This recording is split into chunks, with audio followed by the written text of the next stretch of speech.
Good morning, my Real News Midday TV family. Thank you so much for tuning in this morning, and I'm wishing for everyone a wonderful and a productive day.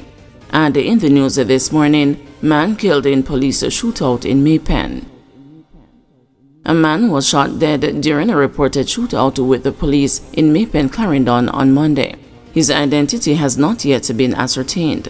According to the police, a team was patrolling along Nelson Street in Maypen when they came under attack.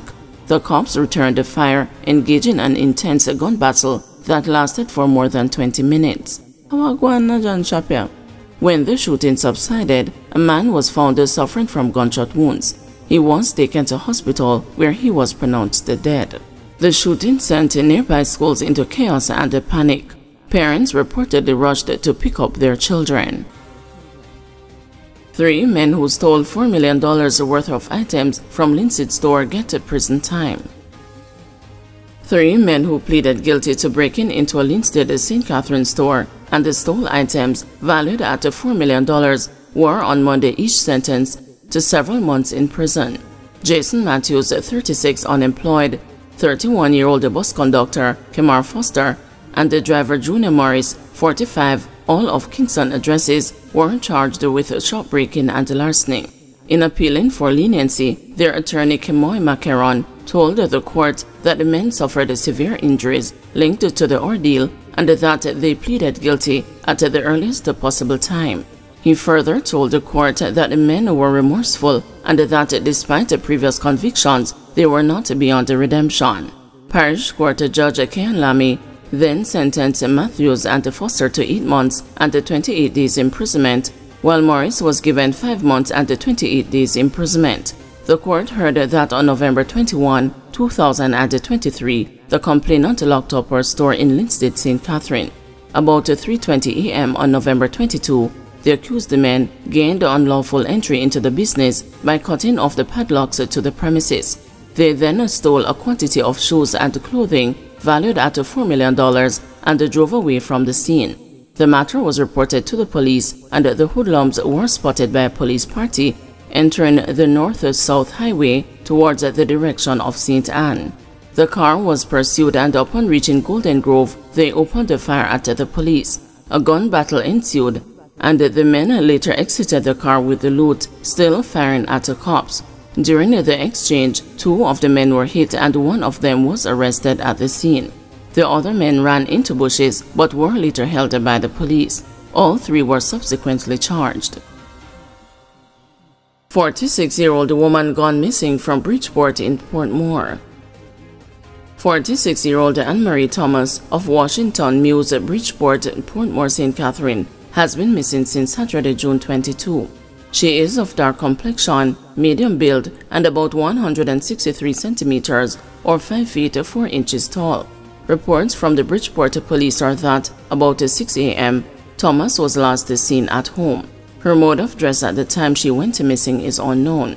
All efforts to contact her since then have been unsuccessful.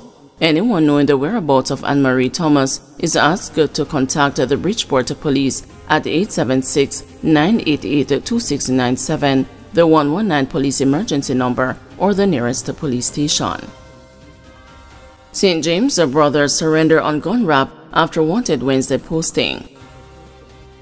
2 brothers have been charged with wounding with intent, possession of a prohibited weapon, and using a firearm to commit a felony in relation to an incident in Sutherland District in St. James on July 3, 2023. They are 20-year-old farmer Austin Reed and 18-year-old Darren Reed, both of Springmount, St. James. Reports from the Montego Bay police were that about 9:30 p.m., Austin, Darren, and the 3 other men reportedly approached a man while he was at a shop in the community. Austin was allegedly armed with a machete, while Darren was reportedly armed with a gun. The group reportedly accused the complainant of stealing money from their grandmother's home, and Darren then allegedly used a firearm to shoot the complainant. The man escaped and later realized that he had been shot. He was treated at the hospital.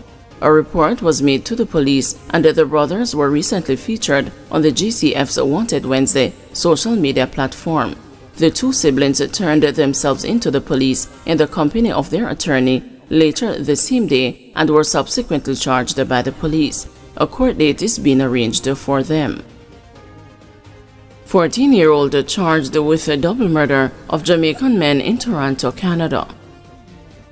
A 14-year-old male has been arrested and charged with 2 counts of murder and 7 counts of attempted murder by the Toronto police in relation to the June 2 shooting death of 2 Jamaican men in a parking lot of the North Albion Collegiate Institute in northwest Toronto, Canada. Delroy George Parks, 61, and Seymour Tupper Gibbs, 46, who were both originally from St. Anne's Bay, Jamaica, were among 5 men who were shot and injured at about 10:53 p.m. on the night of the incident. Parks succumbed to his injuries in hospital shortly after, while Gibbs died 3 days later from complications with his injuries. On Monday, the Toronto Police Service, while providing an update of its ongoing investigation into the double homicide, described the shooting as random. It said 9 men were gathered in a parking lot after a game of football, 4 of whom escaped injuries. According to TPS, as the men socialized, a dark pickup truck was driven into the parking lot. 2 suspects got out of the vehicle and began shooting at the group of men before fleeing the area in the truck. Police officers arrived on the scene and located 5 victims suffering from gunshot wounds. All the victims were transported to hospital, where Parks was pronounced dead on June 2, while Gibbs died on June 5. TPS said in the early morning hours of June 3, officers became involved in a stolen vehicle investigation in the same area after a stolen truck collided with an empty parked vehicle. The driver of the stolen truck attempted to flee but was arrested by officers after a short-foot pursuit. Through investigation, it was determined that the youth was one of the suspects who were reportedly involved in the shootings, TPS said. The teen appeared in court earlier on Monday. 4th accused in major gunfight freed. A 4th person charged in relation to a major gun bust at a warehouse in Kingston in 2022 was freed on Monday. Jermaine Baker, a 36-year-old chef of Fort Lauderdale in Florida, walked free after a not guilty verdict was handed down in the gun court in downtown Kingston. Blake had been charged with illegal importation of firearms and ammunition.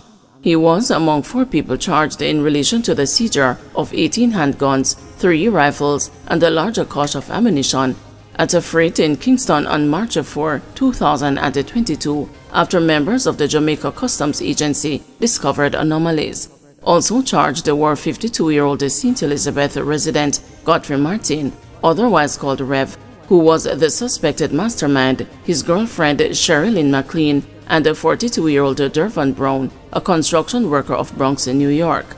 Martin, McLean, and Brown were earlier freed of conspiracy to illegally import firearms and ammunition. Suspect in killing of alleged rogue cop fatally shot. Police say a man who was fatally shot during an alleged confrontation in Butt-Up, Manchester on Monday was the main suspect in last Tuesday's murder of alleged gangster cop Constable Mario Thomas. Police identified the man as Kerry Douglas, 33, otherwise called the Stickman or Little Dog. Douglas, who had been on the police's radar, was being investigated in relation to the June 18 murder of Thomas in Comfort, Manchester. The slain cop's body was found in bushes in a section of Comfort known as Breezy Hill, hours after he was chased and shot by an armed man. According to Jamaica Constabulary Force, Constable Thomas had been interdicted since September 29, 2020, following his involvement in an alleged case of murder and other serious crimes. On Monday, head of the Manchester Police, Deputy Superintendent Kerry Duncan, said Douglas was fatally shot in an early morning operation. Sometime after 3 a.m., there was a joint police operation in the Butt-Up district in the Alligator Pond police area. This operation was conducted in conjunction with members of the Specialized Operations Unit. During the operation, a warrant was executed at a premises, he said, while pointing out that the police were forced to defend themselves. On their approach, they were greeted with gunfire. The police took evasive action and returned the fire. When the shooting ended, one man was found suffering from gunshot wounds, added Duncan. The police chief said a 9mm pistol with a magazine containing 5 live rounds was seized during the incident. Sources told the news that Douglas had prior run-ins with the police from age 17 and was taken into custody in relation to several murders years ago. Duncan is urging citizens to comply with the police. "We are mandated by law to pursue criminal suspects. I just want to encourage the persons, particularly in Manchester, that we are committed to serving you and that these operations will continue," he said. "I just want to encourage the persons who may fall in the suspect category that when we come to apprehend you, do not resist, because we see what the end result can be, and when these things happen, nobody wins," added Duncan. Guys, thanks for watching. Please join us this afternoon at 2 p.m. for another news update.